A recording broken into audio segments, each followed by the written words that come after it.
I'm George Galloway, and I present كلمة on الميادين television. Here we are in London. I speak my words freely, either in Parliament, on television, here on the streets of London. كلمة means free word. That's what I speak. So كلمة is a two-way conversation. Check it out on الميادين television. Welcome to كلمة with me, George Galloway, for الميادين television, coming to you from London with an audience of distinguished experts and one or two enthusiastic amateurs like me. This programme marks the 6th anniversary of the launch of الميادين television. 6 years ago, we were the upstart newcomers, the new kids on the block. And in just 6 tumultuous years for the region and for Mayadeen, we have become the most trusted television news service in the Middle East. And the reason is, I believe, we caught the zeitgeist. A zeitgeist which rejects foreign interference and invasion and occupation, which maintains clarity in relation to the settler state of Israel, which rejects the invasion and attempted regime change in Syria, and which stands for Arab unity and independence. That's how I see it. It may not be how you do, and it may not be how my distinguished experts see it. But I think that that accounts. That, with the hard work and professionalism of the Mayadeen staff, accounts for our, frankly, almost incredible ascent to the position we now are in the television market in the Middle East. Poor Al Jazeera, which was once the king of the hill, which broke ground courageously in the run-up to and in the events after the invasion and occupation of Iraq, which wrote its name in the stars as the voice of the Arab people, so much so that even in Parliament, where I sat, there was an Al Jazeera channel on the parliamentary network. The ignominy of the scrapping by Al Jazeera this week of the groundbreaking inquiry, documentary, investigation into the activity of the Israel lobby in the United States, citing national security issues, probably means that I should say little more. There's no point in rubbing it in.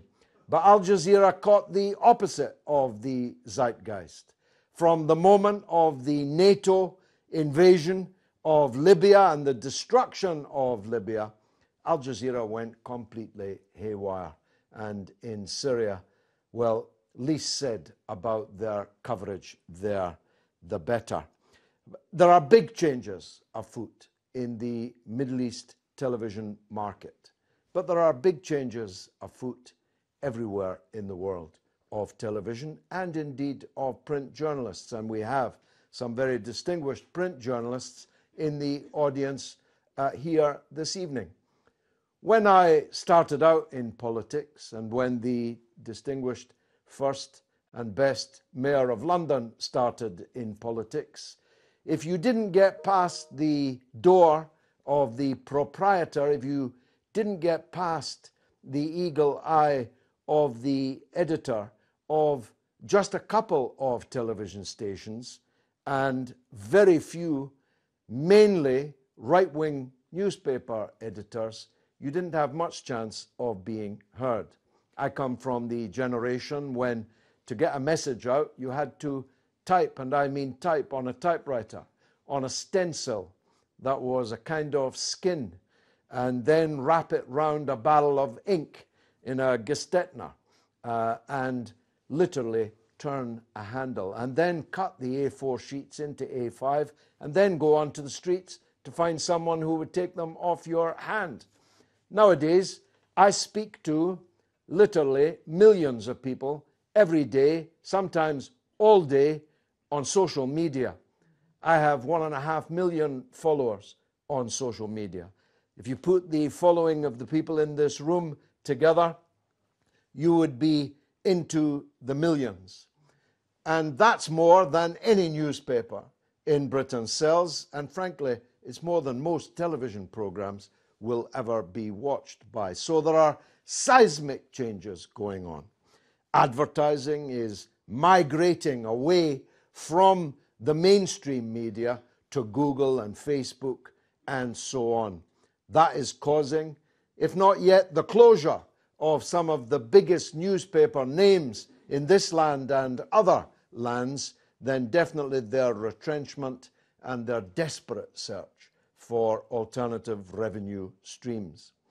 As I speak to you, the British government has just given the green light to the hegemon Rupert Murdoch to take full control of the Sky broadcaster in Britain. It might not make that much practical difference because he already owns most of it and the rest is owned by people whose shares are not attached to a vote.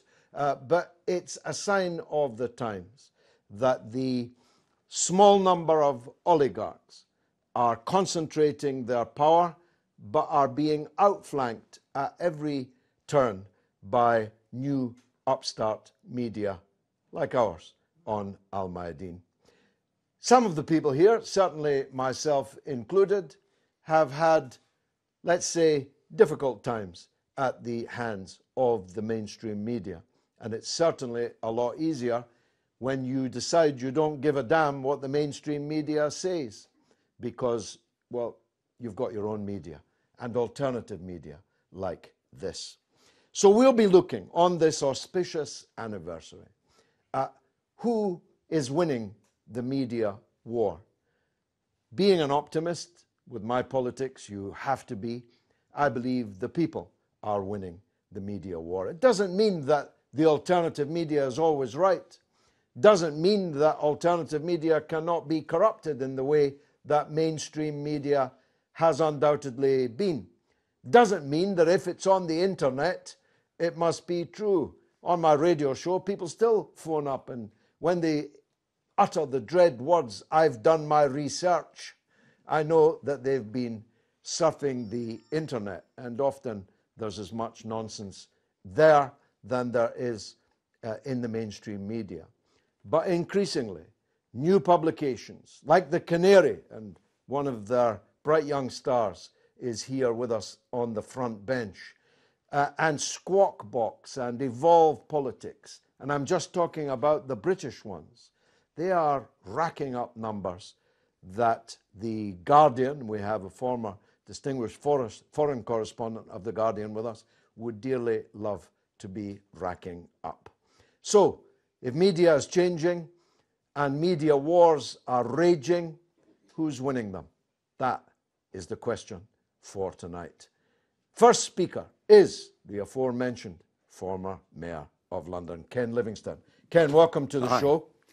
Well, my whole career has been pummeled by the media. I mean, until now.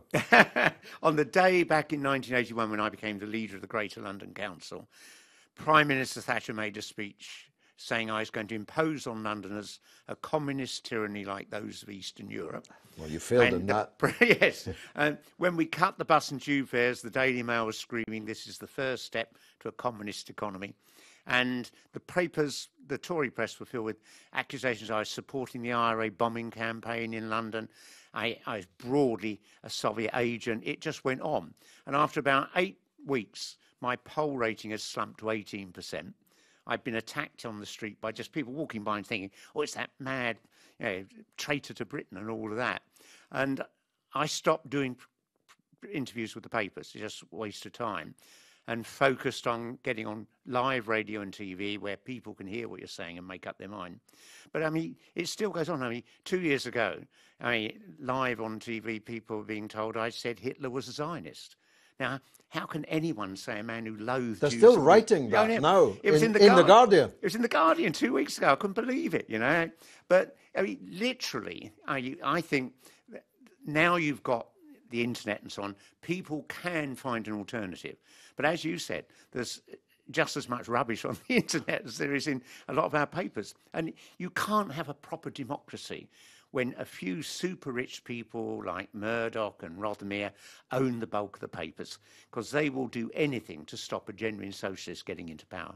And then there's the BBC, which likes to sniff about state broadcasters in other countries, whilst itself being a state broadcaster in Britain. Tell the international audience about your views on the BBC. Well, the BBC is not as bad as the Daily Mail or Murdoch's press.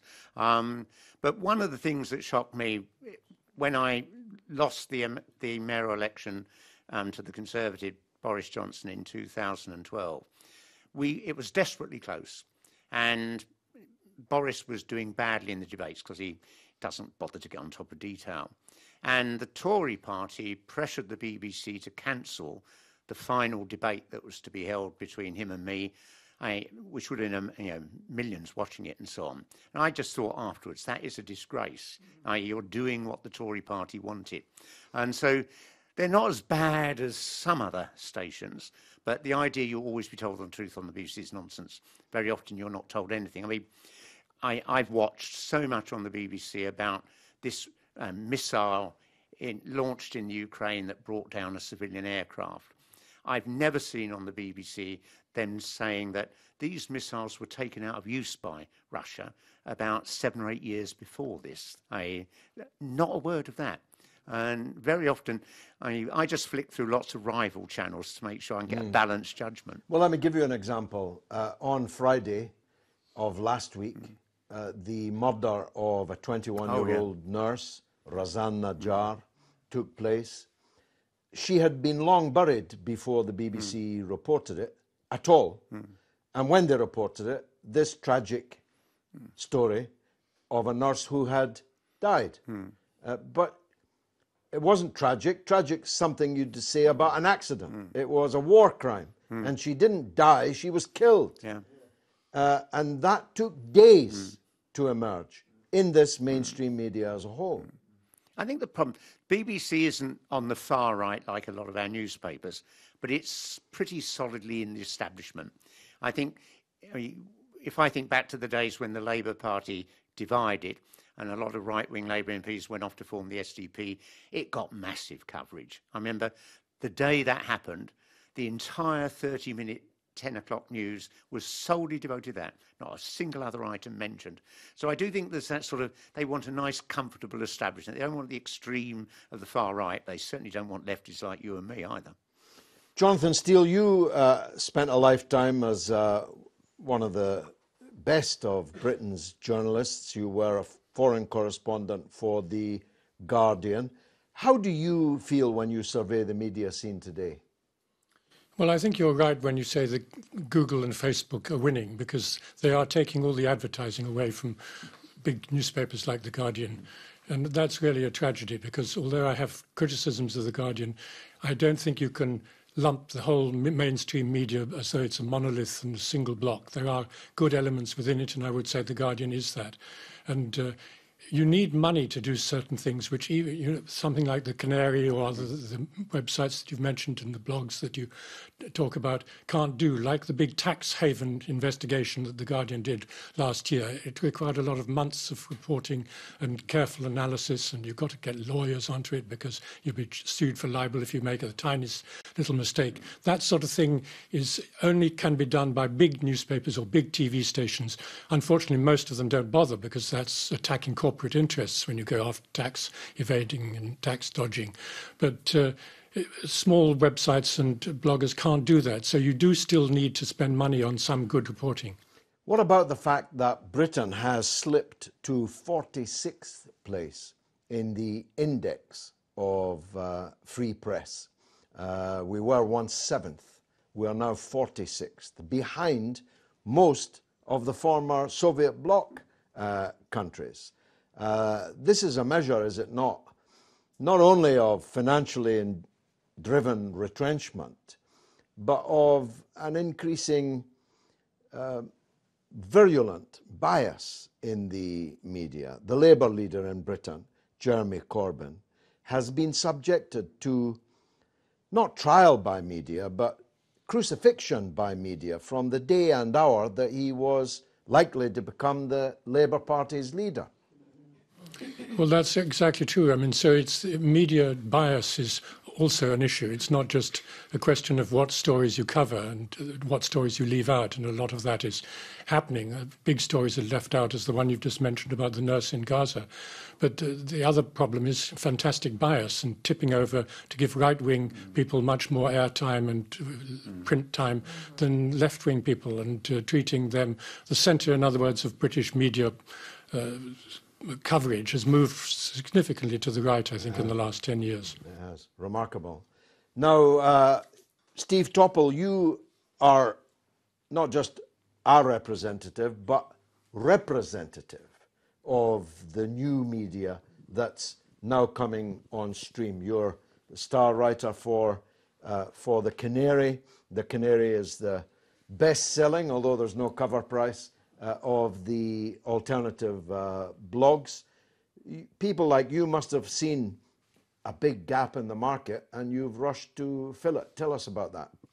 I think so, yes. I mean, what previous two guests have echoed is quite correct. We have a real issue with corporate control of the media in the UK. There was a famous quote by a guy called Nicholas Johnson, who used to be the chief of the Federal Communications Commission in America, about mainstream media journalists. He said that, first off, they're young journalists who have an idea for an expose of the establishment, and they write the piece, and they take it to their editor, and the editor says, no, it's too hot, we can't touch that. The second stage is they have the idea for the piece, but they don't write it, take it to their editor. Editor says it's too hot, we can't touch that. Third stage is they have the idea for the piece and they park it before taking it to their editor. And the fourth stage is these mainstream journalists no longer even have the idea for an establishment expose. And I think that's very true. I think that's... We hear a lot about bias of the BBC and mainstream papers and specific journalists as well, the likes of Laura Kuenssberg. I don't think there's a necessarily inherent bias from them. I think it's just the culture that exists within the mainstream press. They get almost indoctrinated by it. So, and it's that market which the Canary has seen, where there's a vacuum for more sort of far left reporting and the viewpoints of the likes of Jeremy Corbyn, but also the Green Party, for example. And it's that we've tapped into. Francis Bacon described self-censorship as the arrow that flies in the night. You don't know that it was ever fired, but you know the result of it being fired. And this is a case in point, surely, on the non-reporting of Razan Najjar's murder, because journalists paused, as I'm sure Jonathan Steele would confirm they do, before typing the word Israel onto the keyboard, because they know that after this comes the deluge. Anybody who criticizes, challenges the prevailing pro-Israel narrative in the British media can be sure of a deluge of organized complaints, which, if the owner or the editor is not strong enough, can easily lead to the marginalization of the journalist who typed the words. And this is particularly true of the broadcast media. I suffer it myself. There are many times on my national talk radio show that I think a Palestine story is really as important as the other stories that are being suggested to me. But I know that if I do them, a complaint to the regulator, Ofcom, which has the power to close me down, close them down, is inevitable, because the organized pro-Israel lobby is organized to the nth degree. It's like a killer shark. And if even someone like me can sometimes self-censor on this issue, imagine what someone less committed on these issues might do. Just before the break, finally, give us some idea of the numbers that are looking at, reading The Canary, which most people watching this will never have heard of. Oh, good grief. It's absolutely ridiculous, really. In our second year, we had 16 million individual readers. 11 million of those were individual people in the UK, which meant we hit a quarter of the electorate. A quarter of the electorate in the UK read something by us in our second year. So just last month, for example, I myself, I had 1 million individual readers in 1 month. And that's from me sitting in a council house in South London. We better explain for the international audience what a council house is. Yes, it's not a very rich house. No, state-funded housing. The point being, though, that we work on an online newsroom. Everything's done remotely, and we all sit in our own homes and type. And this is the reach we has. But as I said earlier, I think it's because there was this vacuum. And as you quite rightly pointed out in your excellent diatribe, it's self-censorship from the mainstream press, which creates this vacuum for other people to fill. And you're not regulated in the way that Jonathan, when he was at The Guardian, would be regulated, although lightly, by the self-governing press organisations that exist in Britain. But if you were like me on talk radio, you'd find, or on RT, where we are, I mean, we are under investigation of me on talk radio and on RT. So the countervailing forces are really very considerable, but you have no countervailing forces to deal with. That must be a great feeling. It is. We don't really. We follow the code of one of the newest regulators in the UK called Impress. We follow what they do. However, because we're online, no, the regulator in the UK, Ofcom, can't come after us. But I think it's more that because we have no financial donors as such, the Canary started out with just £500 in its kitty, and that was it. We had no other backing. We do have adverts, but otherwise no one gets involved apart from us who write. Ken, he has seen the future, and it works. We'll be back after this.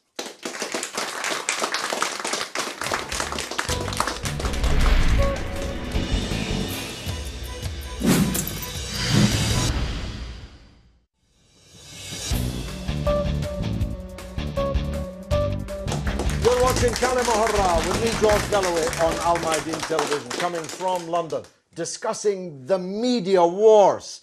Who is winning? We took the كلمة camera onto the streets of London earlier and asked the people. Take a look at this. Do you think mainstream media reflects on reality or creates it? Sometimes it creates it, yeah, definitely. I think it's a bit of both. I think many journalists try to do the right thing, but I think you have news editors who like to pick and choose the stories based on what they think will pick up the most views. No, it's not reality. I think some of them, they're not telling you the true story behind it.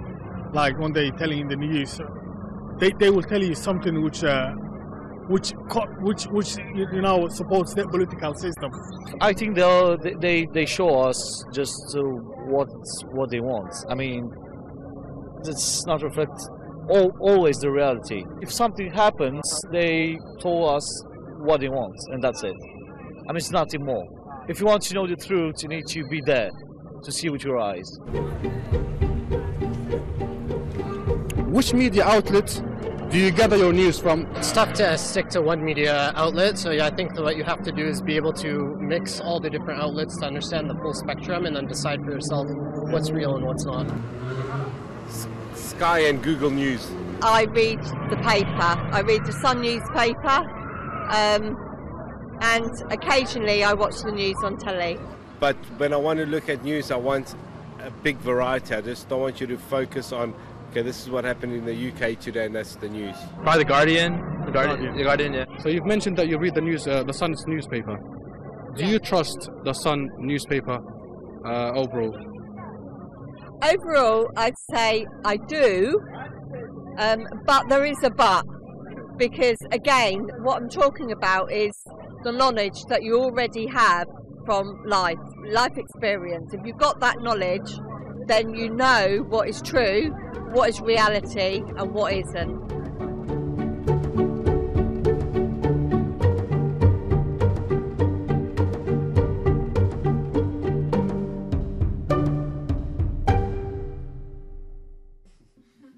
Well, by and large, there actually quite a degree of skepticism.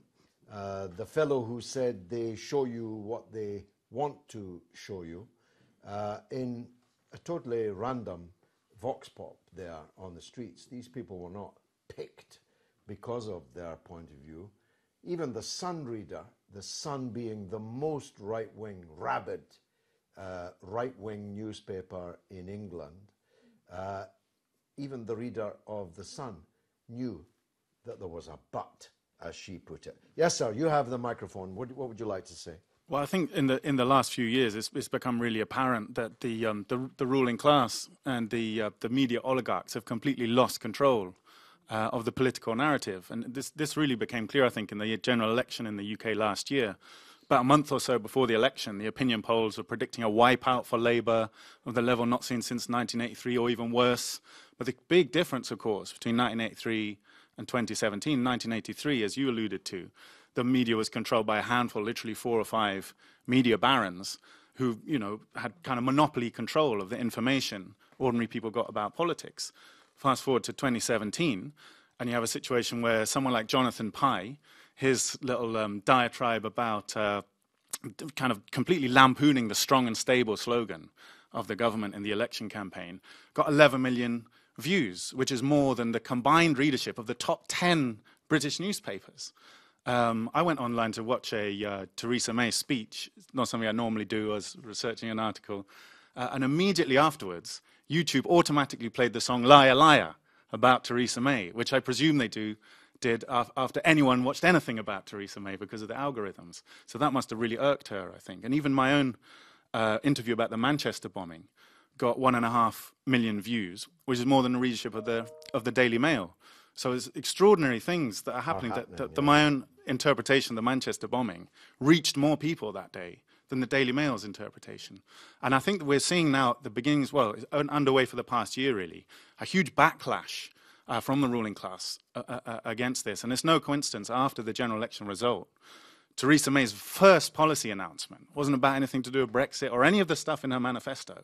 It was that there was going to be a crackdown on the internet, right, immediately after the result. That was her first, in France with Macron, crackdown on the internet under the guise of challenging extremist material.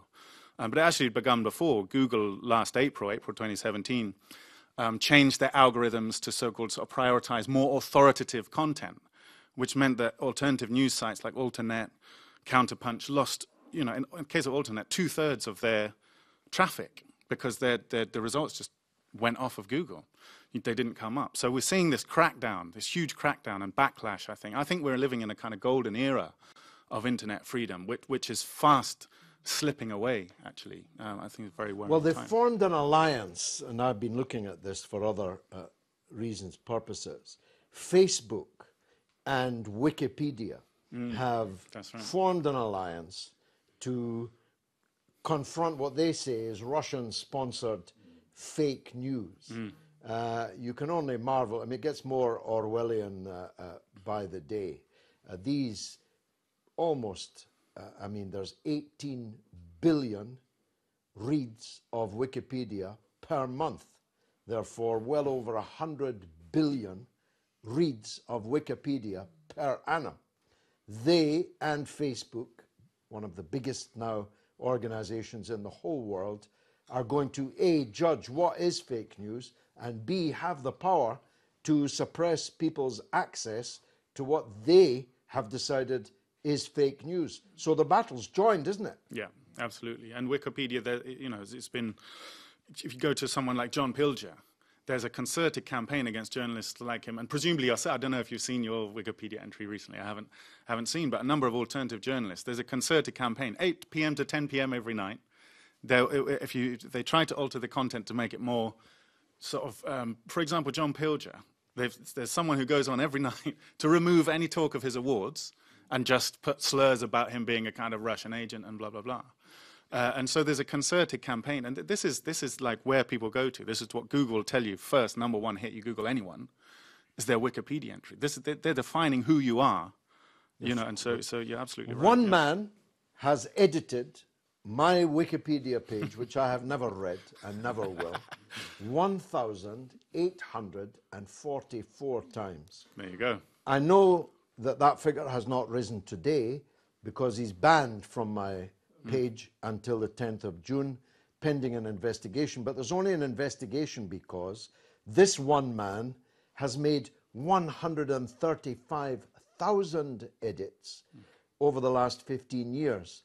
Day and night, Christmas Day, Eid Day, Easter Day, Cup Final Day, without pause. And therefore cannot be one man. Must be a cell that is operating through his router, showing his IP address, but it's a work way beyond the capacity of one man. Ken Livingstone, in the United States, a similar situation arose, as has just been described, about the 2017 general election. On that occasion, it didn't break the way you or I would have liked. But the election of Donald Trump was itself also a beating for the mainstream establishment and their media, which was 99% hostile to Trump. Yeah. And yet he still won. Well, I think this is the thing. The people on the left have always been demonised by the establishment media. But over the last 20 years, ordinary working class people in Britain and America and in many parts of the world, their standard of living has declined. The jobs they used to have gone. And if you actually look, Trump won a whole series of states which have been Democrat for decades, but they were mainly industrial. And those good jobs, just like here in Britain, wiped out by Reagan and Thatcher, and Clinton and Blair carried on those policies. So people out there are now getting angry, and it can either suddenly surge, as it did in our general election, behind Jeremy Corbyn and his left-wing agenda, or behind Trump. And so I think literally a huge proportion of the population, both here and in America, are angry, and they're looking for something. They no longer believe the establishment, thank God. The new hegemon in American television, not quite yet hegemonic, is Fox News. It's beating, even its sports station is now beating the mainstream rivals. Nobody who's ever watched it would regard it as being anything remotely progressive or good. Whether it's on politics or taste, morals, the rest, it's a bit of a house of horrors by all accounts.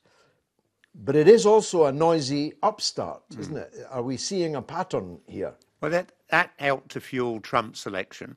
I have to say, I don't ever recall being invited onto Fox to an interview, which doesn't surprise me. But I think this is the world we're now in. You go back 20, 30 years, it's fairly predictable, the outcome of every election, all that. Now I think people are so angry, they change their mind on the way to the polling station. And that's also being affected by they no longer have to rely on a small number of papers and a couple of channels. They can just go all over the place, get different attitudes, different information. The trouble is sometimes it's wrong as well, but there we are. It's not as bad as it was. Well, it's more democratic because ignorance is a choice now. Yeah. If you want to find alternative takes on things, you can easily do it. I think that even with a telephone, never mind a computer. Although we're complaining about the media, and you and I have had decades of lies and smears, but if you and I had been lefty politicians growing up in somewhere like Chile or Argentina, we would have been shot, and that's just demonised on the media. Yes. Don't speak too soon, of course.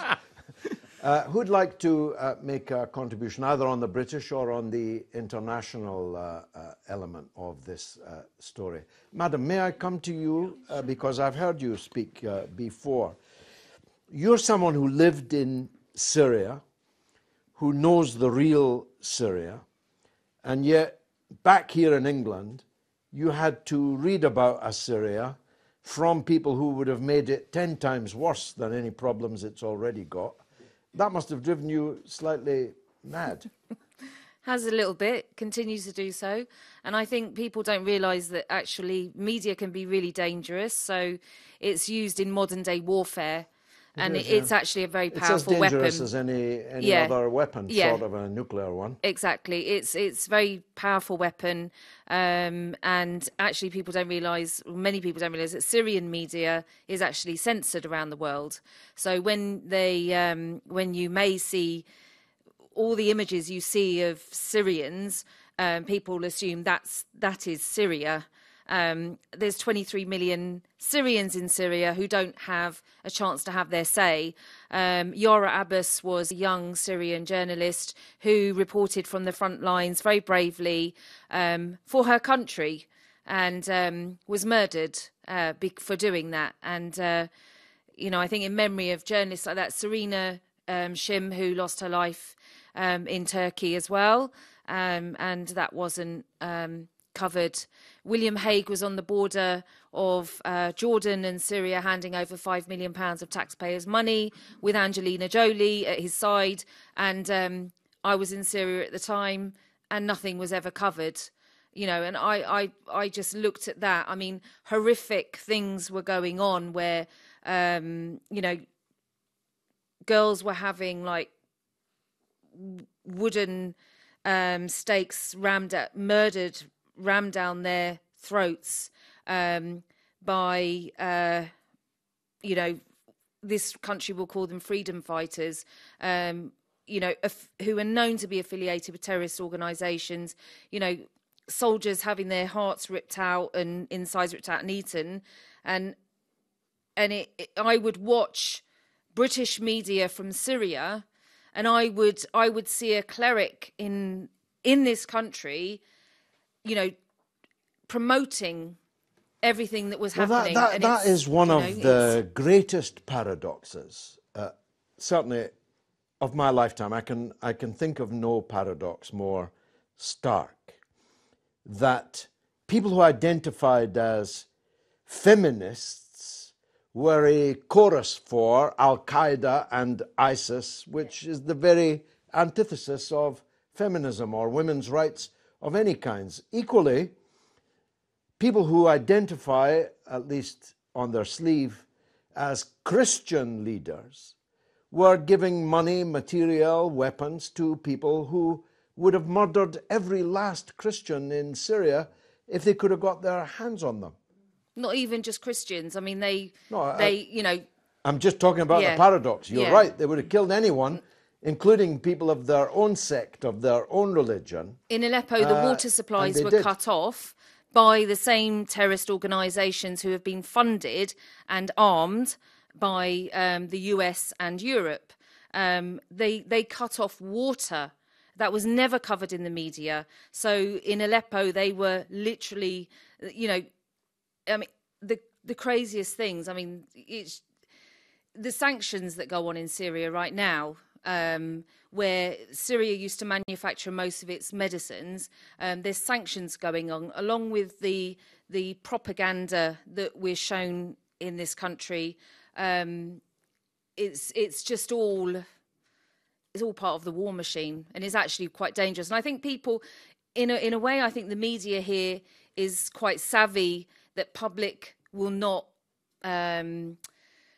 tolerate this country going in and just literally bombing another country, and unless we get the chemical weapons line, and then you get the chemical weapons inspectors. What happened to the Duma investigation? They arrived in Beirut, and the US, the UK and France bombed Syria while they were still in Beirut, hadn't even reached Damascus, and nothing's ever been said about that.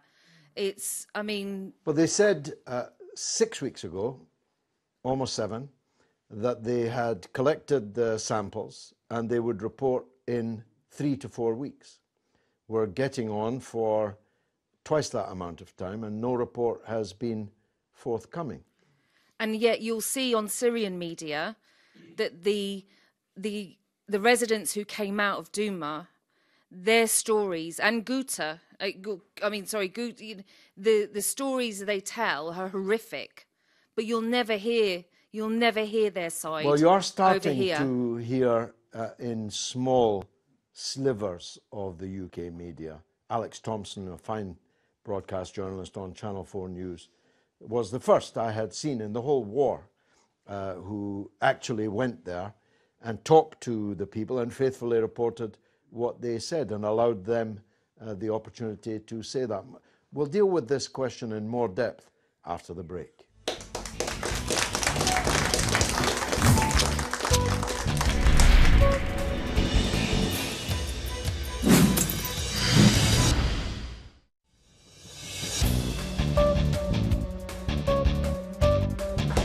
watching Kalima Hurra with me, George Galloway, on Al-Mayadeen television, coming to you from London, but discussing the international media scene, the media wars. Who's winning? Who's losing? Who can you trust? We took the Kalima Hurra camera onto the streets of London. Let's see what the people said.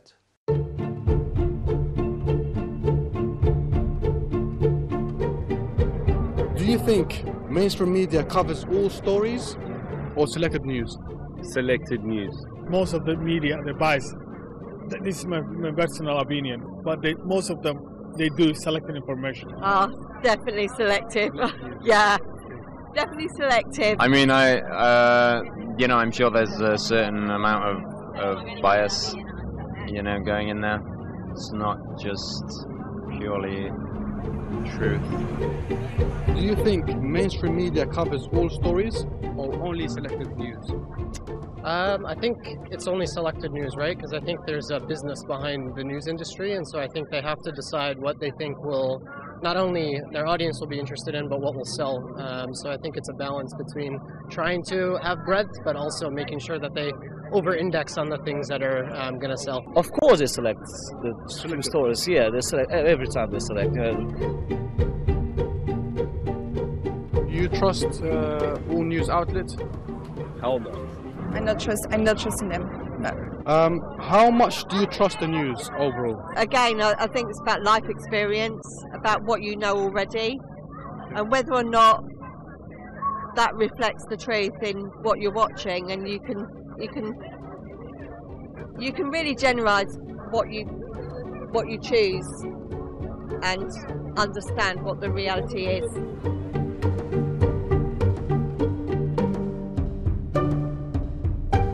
Well, again, quite a fascinating clutch of responses from the public. We're talking about fake news, talking about its application to great international crises.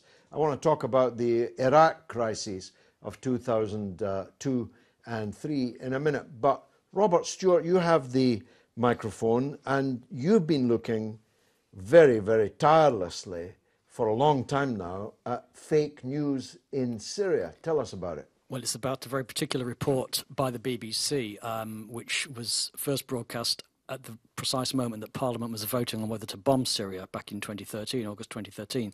There was a BBC... Purely by coincidence, of course. Well, exactly. Too late to influence MPs because it was as the vote was taking place, but it was very interestingly timed, and it was a vote, a report which claimed to show a napalm attack on a school, or the aftermath of it, of victims rushing into a hospital to be treated. Now, aside from the fact that the main doctor in the report was the daughter of an opposition bigwig, a GMC registered doctor has declared the footage fake. I've been in touch with people who've spoken to witnesses in Syria who said this thing never happened, and this includes a Free Syrian Army fighter who has declared that this event in Aleppo never happened. There's so many discrepancies, and putting aside the fact that this is very likely a fabrication, if close examination of a BBC Panorama programme which went out a month later called Saving Syria's Children, which included extended sequences from this event, shows the BBC team of Ian Pannell, the reporter, and cameraman Darren Conway ensconced with a group called Ahrar al-Sham, which is a group which at that time was affiliated with ISIS, which was founded or co-founded by Osama bin Laden's chief courier, somebody who was implicated in the 2004 Madrid bombing. Now, Pannell and Conway were being chauffeured around Syria by Ahrar al-Sham.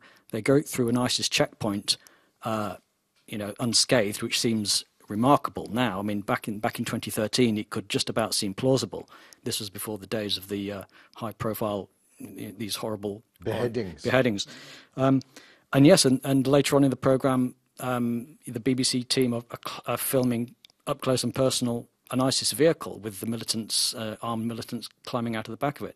I mean, there's so much about this. The white helmets are there in this broadcast, which is the white helmets described by John Pilger as a complete propaganda construct. I've been pursuing this with the BBC since it took place. I went through the complaints procedure all the way up to the trust. They dismissed everything all the way.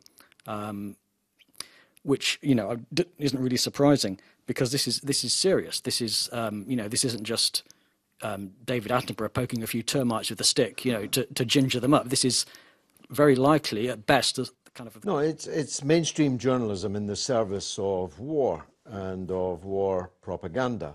Let me take the gentleman behind you. What's your take on this, sir? Well, I would like to discuss a little bit more in terms of the war that we were, talking about. Yeah. Just say who you are, if you don't mind. My name is Roman. Okay. I concur with some of the points that our guests already made. However, I still don't believe that there is a chance of winning any kind of media war simply because it's all driven from the corporations. You said Facebook and Wikipedia is joining the war, but which side they are taking? I mean, it's not a lie that, for instance, Facebook is selling our data for over 10 years to all of these corporations. You've said that we're in the golden era of internet. However, considering the fact that we're being driven from technologies and internet, within 10 years, everything is going to be controlled. Plus, in terms of the fake news, nowadays, everything seems completely different. Like, for instance, there was a video that went really viral on Facebook. It was speculated that a vehicle was hit by Muslims in Birmingham, and the actual video was actually from a different country. From a different country. It was from soccer players or soccer supporters. But 80% of the people that have already watched it will never know the truth. Absolutely. Well, that's a pessimistic point of view. The gentleman here, let's see if we can find any more optimism or underscore the pessimism. Go ahead, sir. Hi. Just say who you are first. My name's Stephen Norman Young. I'm a photographer who takes portraits on the streets, wherever my feet take me. I've found many stories. But first, can I congratulate Argentina on pulling out of their game against Israel today. That must Bravo, Argentina. Yeah, it must have been a brave thing to do. I'm not anti-Israel, I'm not anti-anything, I'm just a man. And on a human level, that was a good thing for them to do. And it'll be interesting to see how the media portrays the superstar Lionel Messi and co. Well, the Israeli media this evening are saying it's an anti-Semitic outrage. Well, there you go. Anyway, back to your point about it being the golden age of the internet and social media, I think you're right, but I also think that the mainstream media, they're at the edge of their own evolution where they're actually becoming not so mainstream now because they're not getting the viewers. That's right. It's actually a false description. Yeah. I mean, in what way, for example, is the independent newspaper part of the mainstream media? Virtually nobody reads it, and it's a website, just like yours. It's like your point earlier that you said that there's many millions of people in here, so how many papers are sold every day? So are they mainstream anymore? So it's a good point. That is my point. We should stop giving them that honorific. Let me ask you on this. One of the things that comes out of the vox pops and comes out of the election result in 2017 is that in Britain, it isn't working for them. As you said, the ruling elite has lost control of the narrative.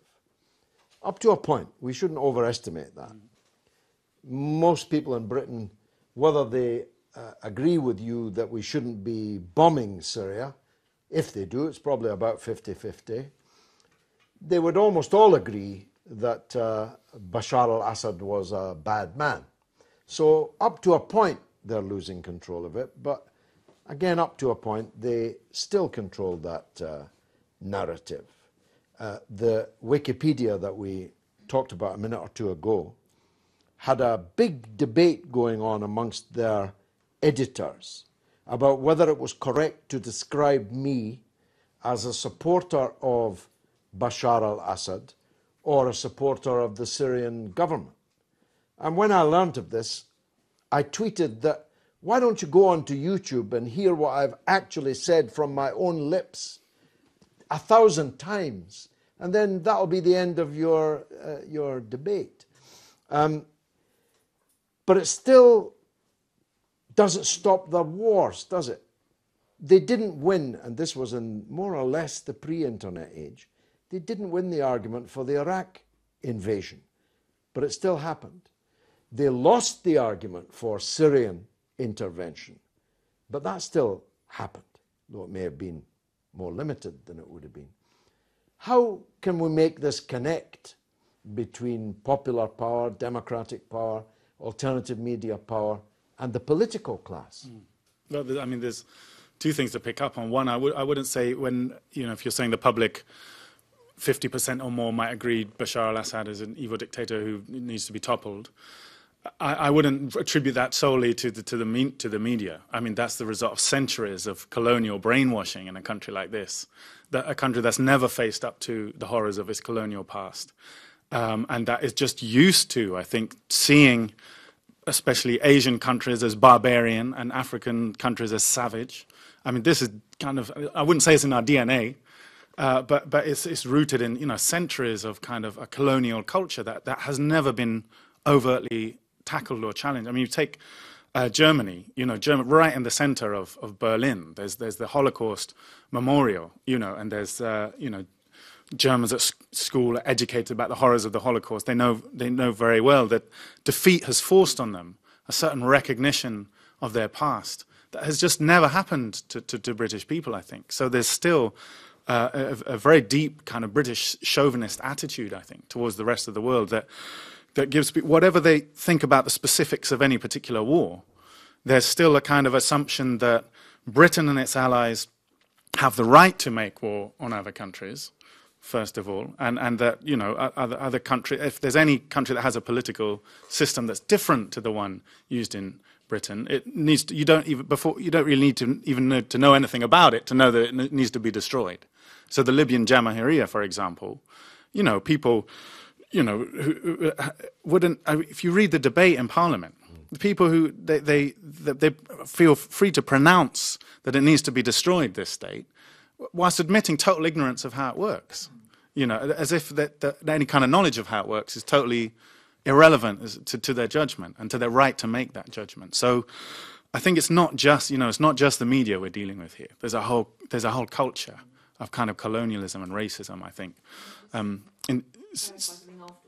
Yeah, of course, I'll bring it back in. Yeah. In terms of actually, mobilizing public sentiment against war, to an effective force against war, well, I think that the left really needs to make a kind of self-critique of that issue, and of how we mobilized in 2003, biggest demonstration in British history that didn't stop the war. Personally, I think, although I'm not an anarchist myself, I think the anarchists who were pushing forward, look, we need to take direct action, maybe, almost colour revolution, learn from the enemy, colour revolution style, let's stay in Parliament.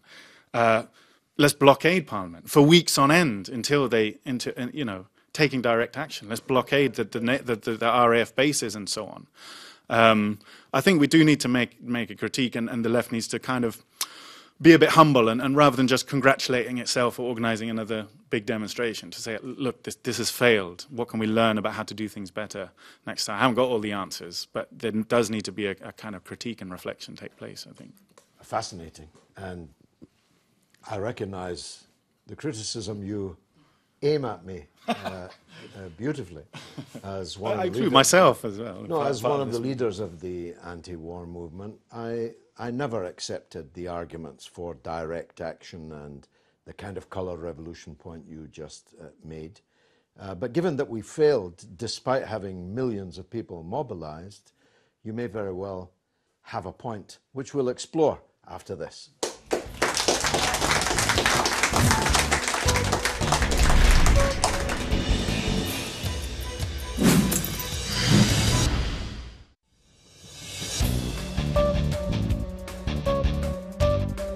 You're watching كلمة, final segment. So let's fire on.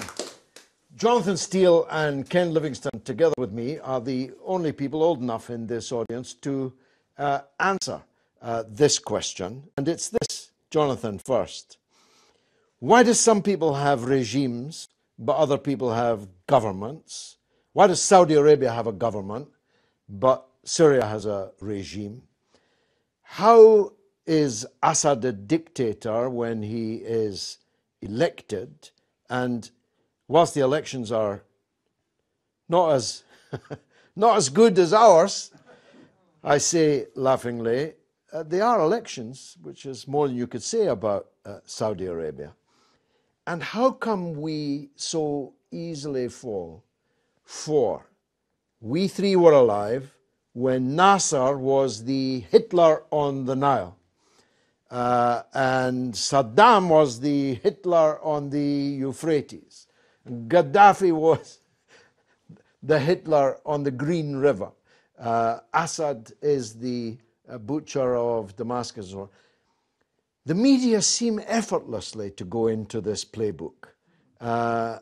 Do the journalists ever pause in your experience and think, here, we said that about the last guy and look how that ended up? And how do they ever answer to themselves, for example, this point about governments and regimes? Well, it becomes sort of unconscious. You automatically use these words, these bad words, to signal to the readers, the little hints to the reader. These are the people we don't like, so we call them a regime. These are people we like, we call them government. Nowadays, Iranian-backed is another good adjective that's being used. So the Houthi rebels in Yemen are Iranian-backed. Oh, that means we don't like them. We don't say that the Saudi army is Western-backed or US-backed. So it's these little hints are often more powerful in subconsciously sort of below the radar, telling people what to think, than if they'd simply sort of said the Houthis are awful people or the Saudi government is lovely people or whatever. It's much more subtle than that. But I just wanted to come on to the issues of what is left out so often. We've had a very good example this week.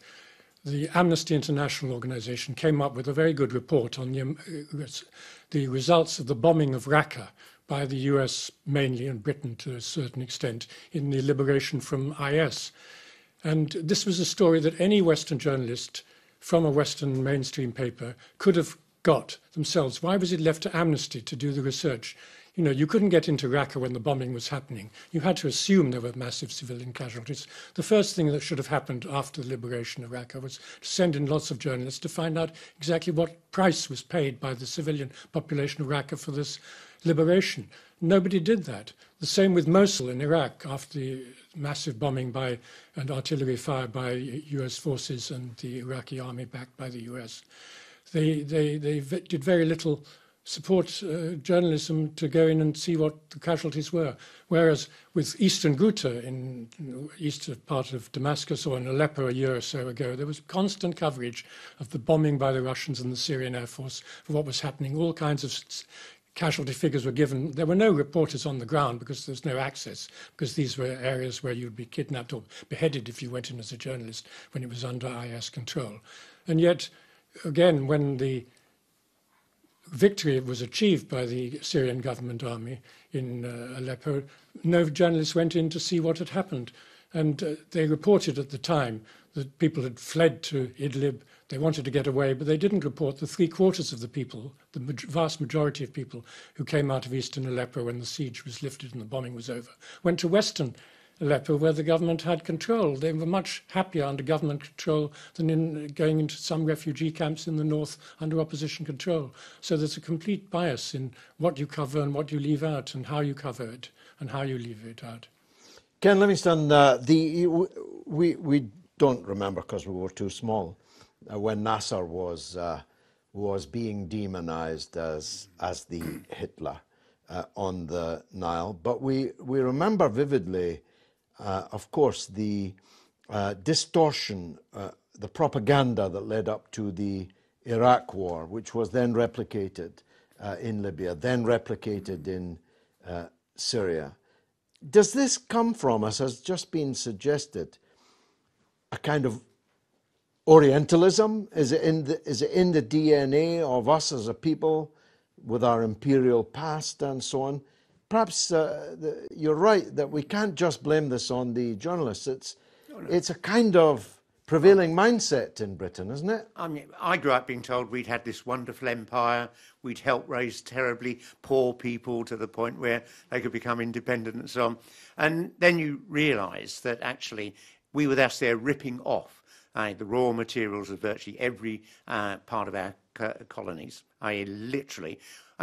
We wanted to overthrow Nasser, not because he was a fascist or anything like that. But he took control of the Suez Canal from Britain and used the money from that for the Egyptian people. And right the way through. Mossadegh, just a couple of years before, they had done the same in Iran. He nationalised the British oil companies in Iran. We had him overthrown. 25 years of a brutal dictatorship under the Shah. And the simple truth is that right the way through our history, we've been lied to. And now, slowly, it's coming out. If I think back, in 1960, Kennedy won the presidential election promising to close the missile gap with Russia. And he gets his first briefing from the Pentagon. They point out, Russia's got 4 missiles that can hit us. We have 350 that can hit them. Now, here's a man who'd been in the Senate for 8 years, on the verge of becoming president, and he didn't know the truth. Whereas now, the things we've heard from people in this audience, you can find the truth. We've had great, courageous people leaking secret government documents and so on. It's out there. We can find it. So I think things are a damn sight better than when you and I were kids. Yes, in that respect, yes. Although the whistleblowers, or the people to whom the whistleblowers blew, have paid a price, of course. Yeah. Snowden is in exile in Moscow. Assange is in a very precarious exile inside the Ecuador government. Chelsea Manning went to prison and spent several years there. And even this week, her apartment was raided by armed police who were doing a welfare check with automatic weapons. I just hope one day, if we get a decent government in this country, the first thing they're going to do is allow him to be able to leave the Ecuadorian embassy and say, we're not going to deport you to America because we know the sort of trial you'll have. You did something that's right. You told us the truth, and we should be rewarding these people, not going along with their harassment. Now, Madam, you, as I say, know Syria possibly better than anyone else in this room. How do you rate the Arabic media? Here's my take, that other than Al Jazeera and RT Arabic and Al Mayadeen, all the other channels are state-controlled or worse, working effectively for foreign states. Al Jazeera's credibility crashed in Libya, but most especially over Syria, where they became, frankly, a home video show for the jihadist fanatics. And so they are sinking. From your point of view, your experience, what does the ordinary Arab in the street make of their own media and of the pan-Arabic media, if you know?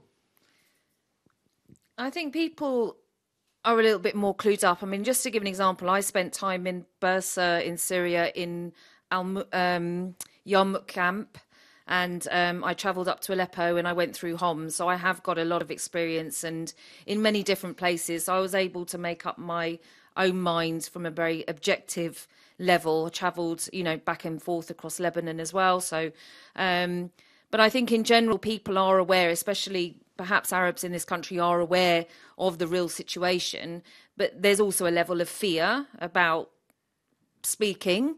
So it's quite a surprise that, when someone does come along and speak, because there is that, you are encouraged in this country to speak badly about your country if you're from Syria. And the only way you'll ever get any assistance if if you're escaping a situation is if you speak badly about your country.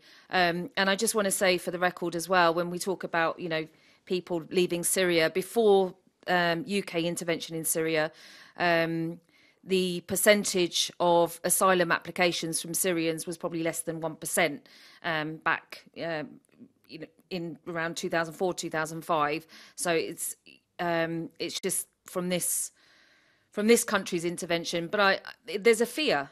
People don't like to say what's really happening because you can be attacked because of that.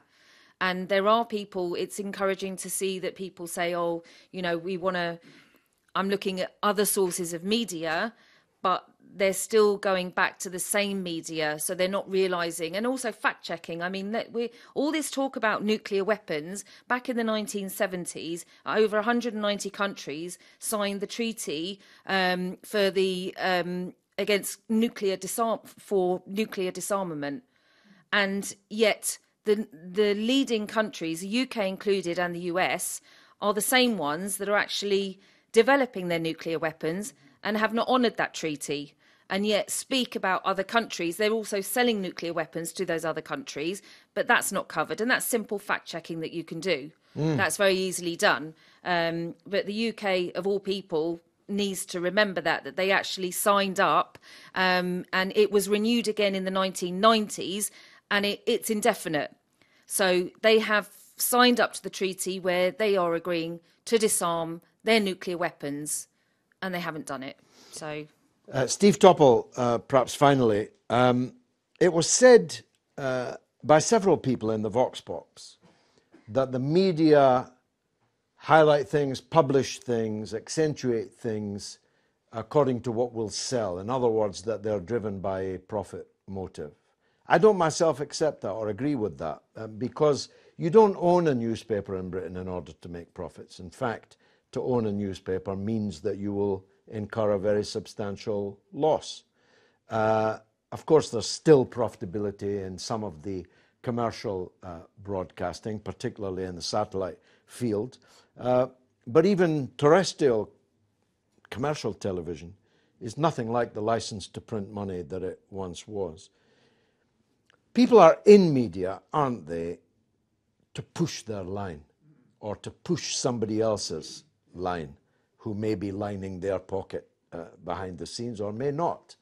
And in a way, you're part of that tradition, aren't you? Because you're not working at the Canary for money, because I happen to know you can scarcely keep body and soul together with what you earn with these millions of readers working for the Canary, and the Canary doesn't make profits.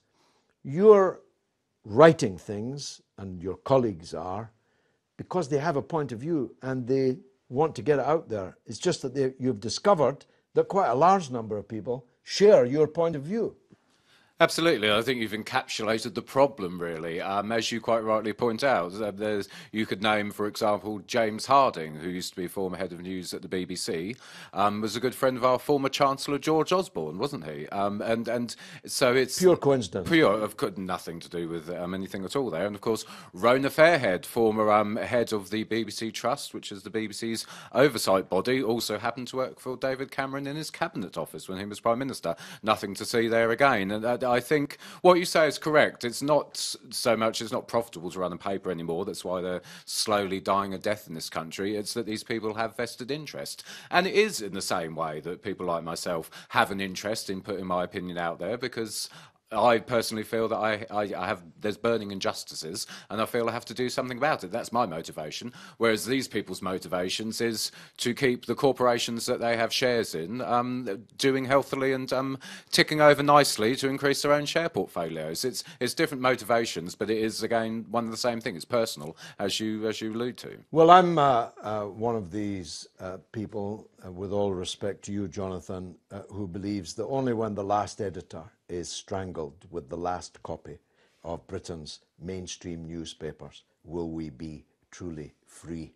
You've been watching Al-Mayadeen this evening, but you've also been watching it for the last 6 years. This is our anniversary.